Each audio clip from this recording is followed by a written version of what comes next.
In seconds से what matters, वह कहते हैं जो मायने रखता है। भारत आधिकारिक तौर पर जापान को पीछे छोड़ते हुए दुनिया की चौथी सबसे बड़ी अर्थव्यवस्था बन गया है। यह देश के लिए गर्व का क्षण है। नीति आयोग के सीईओ BVR सुब्रमण्यम ने IMF के आंकड़ों का हवाला देते हुए इस बड़ी उपलब्धि की पुष्टि की, जिसमें भारत की GDP $4 ट्रिलियन बताई गई है।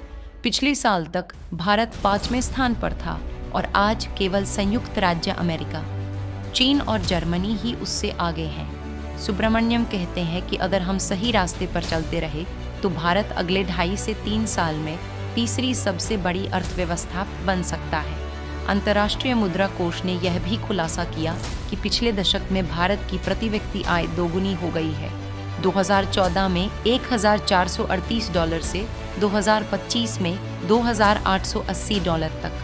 वैश्विक चुनौतियों के बावजूद मजबूत ग्रामीण मांग के कारण अगले साल भारत की अर्थव्यवस्था में 6.2% की मजबूत वृद्धि होने की उम्मीद है।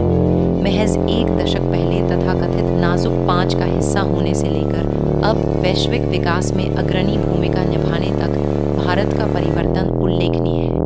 आगे की दृष्टि 2047 तक $30 ट्रिलियन की अर्थव्यवस्था। महत्वाकांक्षी विकसित भारत एक्ट 2047 योजना के तहत भारत को दुनिया के सबसे विकसित देशों में मजबूती से स्थापित करना। भारत न केवल आगे बढ़ रहा है बल्कि वैश्विक व्यवस्था को नया आकार दे रहा है। #स्रोत ET ऐसे और अपडेट के लिए